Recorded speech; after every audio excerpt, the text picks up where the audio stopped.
ஈரானுடைய மின்னல் வேக ஏவுகணைகள் மூலமாக அமெரிக்காவினுடைய ஏவுகணை தடுப்பு சிஸ்டமாக இருக்கிற THAAD என்கிற ஏவுகணை தடுப்பு சிஸ்டத்தினுடைய ரேடாரை இலக்கு வைத்து நடத்திய தாக்குதல்களில் ரேடார் முழுவதுமாக அழிக்கப்பட்டிருக்கிறது என்கிற செய்திகளை இன்றைக்கு ஈரான் விடுத்திருக்கிறது.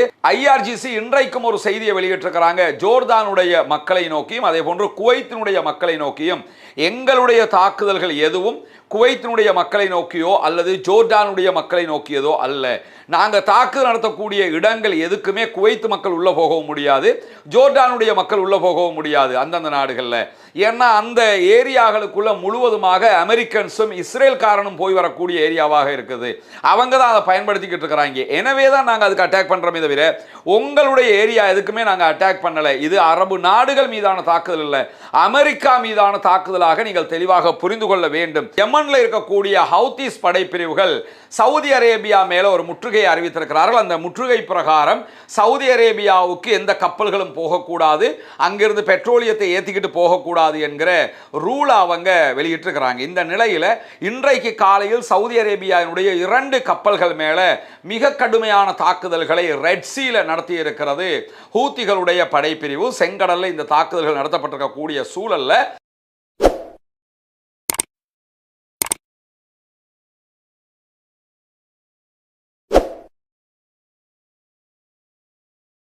அன்புக்கினிய சகோதர சகோதரிகள், நம் அனைவர் மீதும் ஏக இறைவனுடைய அமைதியும் கருணையும் உண்டாகட்டுமாக என்கிற உயரிய பிரார்த்தனைகளோடு ஈரானுக்கும் அமெரிக்காவுக்கும் இடையிலான சண்டை எப்பொழுதும் போல இன்றைக்கும் உச்சமான பதிலடி தாக்குதல்களோடு ஆரம்பிக்கப்பட்டிருக்கிறது. நேற்று இரவு பின்னேரங்களில் 12வது நாள் தாக்குதல்களை மீண்டும் அமெரிக்கா ஈரானுடைய தீவுகள் மீது நடத்தி இருக்கிற அதே நேரம் ஈரான் அதுக்கு பதிலடியாக குவைத் மற்றும் ஜோர்டான் ஆகிய நாடுகள் மீது பதிலடி தாக்குதல்களை அகோரமாக நடத்தி இருக்கக்கூடிய செய்திகள் வெளியாகி கொண்டிருக்கின்றது. குறிப்பாக ஜோர்தானை இலக்கு வைத்து ஈரான் நடத்தக்கூடிய தாக்குதல்கள் மிக மிக அதிகமாகவும் அதிலும் அமெரிக்காவினுடைய பல நிலைகளை இலக்கு வைத்த தாக்குதலாகவும் இருக்கிறது. காரணம் என்னன்னு கேட்டால், ஜோர்டான்ல தான் அமெரிக்காவினுடைய நிறைய F-35 விமானங்கள் அதே போன்று F-15 வகையான விமானங்கள் நிறுத்தி வைக்கப்பட்டிருக்கிறது. ஜோர்டான்ல தான் அமெரிக்காவினுடைய அப்பாச் வகையான ஹெலிகாப்டர் திருத்துமிடங்கள் அங்கே தான் வச்சுக்கிட்டு இருக்கிறாங்க, அங்கே தான் ரெப்பேர் பார்ப்பாங்க அவங்க. அதே மாதிரி தான் அமெரிக்கா ஜோர்டானுடைய இராணுவ தளங்களுக்குள்ள மிக பிரம்மாண்டமான ஆளில்லா விமானங்களை தயாரிக்கிற ஃபேக்டரிகளையும் நடத்தி வர்றாங்க என்கிற செய்திகள் வெளியாகி இருக்கிறது. எனவே இவைகளை இலக்கு வைத்துத்தான் இந்த தாக்குதல்கள் மிக கடுமையாக நடைபெறுகிறது. அதற்கான காரணமும் என்னன்னு கேட்டால், இங்கே இருக்கிற ஆயுதங்களை பயன்படுத்தி தான் மற்ற இடங்களுக்கு அவங்க தாக்குறாங்க. இது அவர்கள் சொல்லக்கூடிய ஒரு வாதம். இரண்டாவது என்னன்னு கேட்டால், ஈரானுடைய மினாப்ல நடைபெற்ற குழந்தைகள் மீதான தாக்குதல்களுக்கும் அதே போன்று பிறகு அமெரிக்கா ஈரான் மீது நடத்திய புற்றுநோய் மருத்துவமனை மீதான தாக்குதல்களும் இங்கே இருந்துதான் நடத்தப்பட்டிருக்கிறது என்கிறதுனாலையும் தான் நாங்கள் அதிகமாக ஜோர்டான் மீது தாக்குதல்களை நடத்துகிறோம் என்று சொல்லி ஈரான் விடுக்கக்கூடிய அறிவிப்புகளில் சொல்லிக்கொண்டே இருக்கிறாங்க. இப்படியான சூழல்ல தான் இன்றைக்கும் ஈரான் ஜோர்தானுடைய நிலைகள் மீது தாக்குதல்களை நடத்தி இருக்கிறது. அதிலும் குறிப்பாக ஈரானுடைய மின்னல் வேக ஏவுகணைகள் மூலமாக அமெரிக்காவினுடைய ஏவுகணை தடுப்பு சிஸ்டமாக இருக்கிற THAAD என்கிற ஏவுகணை தடுப்பு சிஸ்டத்தினுடைய ரேடாரை இலக்கு வைத்து நடத்திய தாக்குதல்களில் ரேடார் முழுவதுமாக அழிக்கப்பட்டிருக்கிறது என்கிற செய்திகளை இன்றைக்கு ஈரான் விடுத்திருக்கிறது.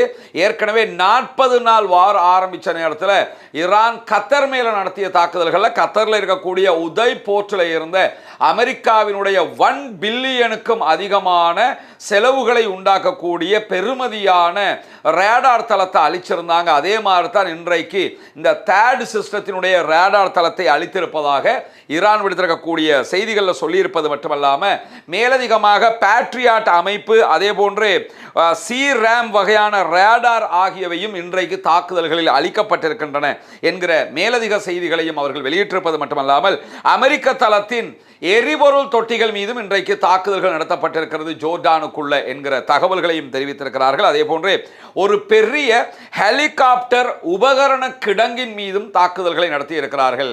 ஸ்பேர் பார்ட்ஸ்கள் வச்சிருப்பாங்களா இல்லையா, அந்த ஸ்டோர் மேலையும் அட்டாக் நடந்திருக்கிறது. அதே போன்று ஒரு ஹெலிகாப்டர் பழுது பார்க்கிற, அதே போன்று ஹெலிகாப்டர்களை பராமரிக்கிற குடோன்கள் மீதும் இன்றைக்கு நடத்தப்பட்ட தாக்குதல்கள் அந்த குடோன்கள் தீப்பற்றி எரிந்து கொண்டிருக்கின்றன என்கிற செய்திகள் வெளியாகி இருக்கிறது.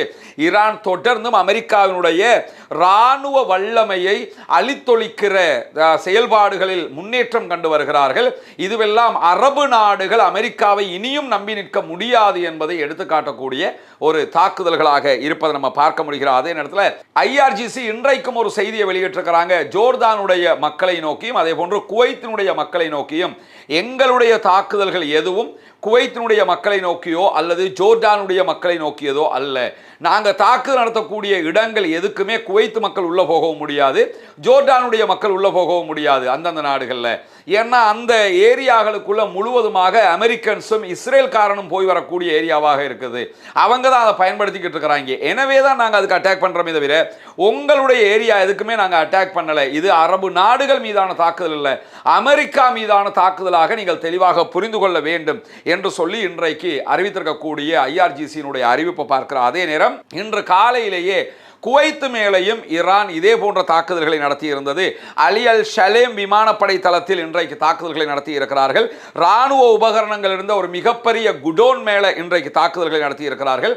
அதே போன்று குவைத்தில் இருந்த ஒரு பேட்ரியாட் ஏவுகணை பாதுகாப்பு அமைப்பின் மீது தாக்குதல்கள் நடத்தப்பட்டிருக்கு. இதில் இந்த பேட்ரியாட் அமைப்புகளை பற்றி நம்ம பேசுகிறோம், அதே மாதிரி தேட் ஏவுகணை தடுப்பு மையத்தை பற்றி எல்லாம் பேசுகிறோம். இதெல்லாம் எதுக்கு கொண்டு போய் வச்சிருக்கிறாங்கன்னு கேட்டால், ஈரான் மாதிரி ஒரு நாடு எதிர்காலங்களிலேயோ இப்பொழுதோ தாக்குதல்கள் நடத்தினா அந்த தாக்குதல்களிலிருந்து தவிர்க்கிறதுக்காக, வருகிற ஏவுகணைகளை தடுக்கிறதுக்காகத்தான் இந்த சிஸ்டம்னு தான் அமெரிக்கா அரபு நாட்டுக்காரனை மாடாக்கி வியாபாரம் பண்ணிக்கிட்டு இருந்தாங்க.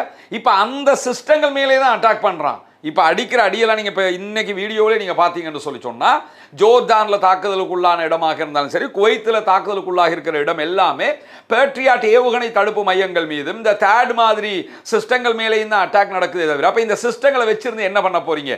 இந்த சிஸ்டங்களால் ஈரானுடைய ஏவுகணையை தடுக்க முடியவில்லை என்பது மிக துல்லியமான செய்தியாக இன்றைக்கு வெளியாகி கொண்டிருக்கக்கூடிய நேரத்தில், இன்றைக்கு குவைத் மேலே நடத்தப்பட்டிருக்கக்கூடிய மேலதிக தாக்குதல்களில் அமெரிக்காவினுடைய MQ-9 ஆளில்லா விமானங்கள் இருந்த ஒரு கொட்டகை மீதும் தாக்குதல் நடத்தப்பட்டிருக்க, ஒரு குடோன் மேல தாக்குதல் நடத்தப்பட்டிருக்கிறது.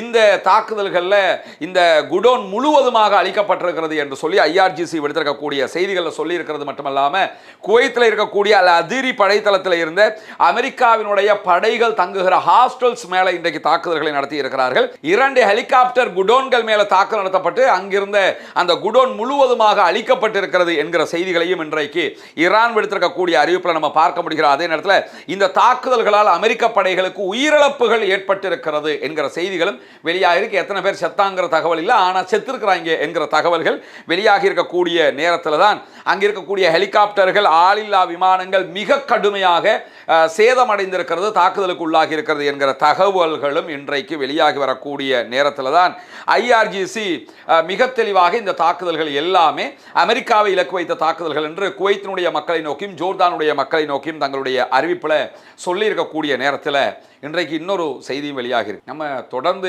பார்க்குற ஒரு செய்தி தான், இந்த அமெரிக்க அதிபர் இப்போ ஒன்று பேசுவார், மாறி இன்னும் கொஞ்சம் நேரத்தில் வேற ஒன்று பேசுவார். ஆனால் அப்படி தான் பேசுவேன் வேறு அந்த ஆள் சொல்லி இருக்கிறாரு. ஒரு 2 மாதங்களுக்கு முன்பதாக பிரான்சினுடைய அதிபர் மிக கடுமையாக அமெரிக்க அதிபரை பற்றி சொன்னார், கொஞ்சம் யோசித்து பேசுங்க, பேசுகிற எதைங்கிறத எங்கே பேசுகிறோம்ங்கிறத நினச்சி பேசுங்க, நான் நினைக்கிற எல்லாத்தையுமே பேசிக்கிட்டு இருக்காதிய, கொஞ்சமாக பேசுங்க, அப்போ கொஞ்சம் புத்திசாலித்தனமாக பேச முடியும்னுலாம் அட்வைஸ் பண்ணியிருந்தார். ஒரு மாதத்துக்கு முன்பதாக ஃபாக்ஸ் நியூஸில் வழங்கியிருந்த ஒரு பேட்டியில் அமெரிக்க அதிபர் டொனால்ட் ட்ரம்ப் என்ன சொல்லியிருந்தாருன்னு கேட்டால், நான் அப்படித்தான், நான் இப்போ உங்களுக்கு ஒரு பேட்டி தருவேன், இன்னும் 20 நிமிஷத்தில் நான் ஆஃபீஸுக்கு போயிடுவேன், ஓவல் அலுவலகத்துக்கு போயிடுவேன், வெள்ளை மாளிகைக்கு, அங்கே போய் இதுக்கு மாற்றமாக நான் பேச வாய்ப்பு இருக்குது அப்படின்லாம் சொல்லியிருந்தார். ஏன்னா நான் அப்படி தான், இங்கே ஒன்று பேசுவேன், அங்கே ஒன்று பேசுவேன், அப்படி ஒரு கேரக்டர் என்று சொல்லியிருந்தார். இப்போ அந்த ஆள் மட்டும்தான் அப்படின்னு பார்த்தா அந்த ஆளோட இருக்கிற அத்தனை பேரும் அப்படி தான் இருக்கிறாங்க. மார்க்கோ ரூபியோவினுடைய ஒரு செய்தியை நேற்று நம்ம சொல்லியிருந்தோம், அமெரிக்கா கெஞ்சுகிறது, நாங்கள் ரெடியாக இருக்கிறோம் சமாதானத்துக்கு, ஆனால் ஈரான் வரமாட்டேங்குது, ஈரானை கூட்டிக்கிட்டு வாங்க சமாதானத்துக்குன்னு அமெரிக்கா கெஞ்சுதுங்கிற தகவல்களை சொல்லி இருந்தோம். இன்னைக்கு மார்க்கோ ரூபியோ பேசியிருக்கக்கூடிய பேச்சில் ரெண்டு விதமாக பேசியிருக்கிறத நீங்க பார்க்க முடியும். என்ன சொல்றாருன்னு கேட்டா, இன்னைக்கு ஆசியான் மாநாட்டில் அவர் பேசிக்கொண்டு இருக்கிறார் மணிலாவில். பேசும்போது என்ன சொல்றாருன்னு கேட்டா, ஈரான் ஒரு ஒப்பந்தத்துக்காக எங்கள்கிட்ட கெஞ்சிக்கிட்டு இருக்குது அப்படிங்கிறார். நேற்று பேசினதுல என்ன சொல்றாருன்னு கேட்டா, நாங்க கேட்டுக்கிட்டு இருக்கிறோம் ஈரான் ஒப்பந்தத்துக்கு வரமாட்டேங்கிறாங்க, ஈரான் ஒப்பந்தத்துக்கு கூட்டிக்கிட்டு வாங்கன்னு கெஞ்சிக்கிட்டு இருக்கிறோம். இதை தெளிவாக நேற்று சொன்னார். ஆனா இன்னைக்கு என்ன சொல்றாருன்னா, இல்ல இல்ல ஈரான் தான் எங்கள்கிட்ட கெஞ்சிக்கிட்டு இருக்குது அப்படிங்கிறாரு. சரி, ஈரான் கெஞ்சது இல்லை, இது நேற்று ஒன்று பேசி இன்னைக்கு ஒன்று பேசுறதுங்கிறது ஒரு விதம். இன்னைக்கு பேசும்போது என்ன சொல்றாருன்னா, ஈரான் எங்கள்கிட்ட கெஞ்சிக்கிட்டு இருக்குது, இதே நேரத்தில் ஈரான் ஒரு ஒப்பந்தம் செய்யறதுக்கு தயாரே இல்லை. கெஞ்சினா ஒப்பந்தம் செய்ய தானே கெஞ்சணும், ஈரான் கெஞ்சுதான், ஆனா ஒப்பந்தம் செய்யறதுக்கு தயாரும் இல்லை அப்படின்னு சொல்லி டொனால்ட் ட்ரம்ப் தான் இப்படி இருப்பாருன்னு பார்த்தா, ட்ரம்ப்புக்கு போட்டியாக நீ மட்டும் தான் உளருவையா, அதை விட கூடுதலாக நான் உளருவேன் பார்த்துக்கின்ற மாதிரி டொனால்ட் ட்ரம்ப்புக்கு போட்டியாக மார்க்கோ ரூபியோ அவருடைய வெளியுறவு அமைச்சர் தற்போது பேசி வரக்கூடிய செய்திகள் இன்றைக்கு வெளியாகி இருக்கிறது. எனவே இவர்கள் அத்தனை பேருமே ஈரானை அடக்க முடியாமல் திண்டாடி கொண்டிருக்கிறார்கள் என்கிற செய்திகளுக்கு மத்தியில் தான் ஈரானுடைய படைகள் கடந்த காலத்தை விட சிறப்பான தயார் நிலையில் தற்போது இருக்கிறது என்று சொல்லி ஈரானுடைய இராணுவ தலைமையகம் விடுத்திருக்கக்கூடிய செய்தியில இன்றைக்கு நம்ம பார்க்க முடிகிறது. இன்றைக்கு பிரிகேடியர் ஜெனரல் அக்ரமீனியாவுடைய அறிவிப்பு வெளியாகி இருக்கிறது. அவர் சொல்லக்கூடிய நேரத்தில் எங்களுடைய நிலைமைகள் அதே மாதிரி போர் திறனையும் மேம்படுத்துவதற்கு நாங்கள் இந்த யுத்த நிறுத்த காலத்தை ரொம்ப சூப்பராக பயன்படுத்திட்டோம்.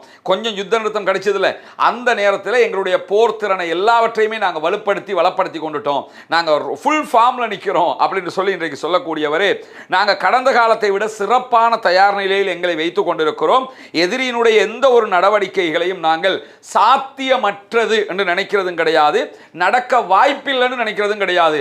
அமெரிக்க அதிபர் இங்க அட்டாக் பண்ணுவேன் என்று சொல்லுவாருன்னா அட்டாக் பண்ண மாட்டாரு என்று நாங்கள் நினைக்கவும் மாட்டோம். அதெல்லாம் அட்டாக் பண்ண சாத்தியமே இல்லைன்னு நினைக்கவும் மாட்டோம். எதை சொன்னாலும் நடக்கும்னு நினைச்சுக்கிட்டு தான் நாங்கள் ரெடி ஆகிக்கிட்டு இருக்கிறோம். நாங்கள் எதிர்கொள்றதுக்கு, ஏன்னா அப்பதான் எதிர்கொள்ள முடியும். அதனால அசால்ட்டா இருக்கிறது கிடையாது, எல்லாத்துக்குமே நாங்கள் தயாராக இருக்கிறோம் என்று சொல்லக்கூடியவர் என்ன சொல்றாருன்னா, இதை மீறி அமெரிக்கா ஒரு தரைவழி தாக்குதலுக்கு தயாராகும் என்றால் அதற்கு இதை விட ஃபார்ம்ல இருக்கிறோம் அப்படிங்கிறாரு.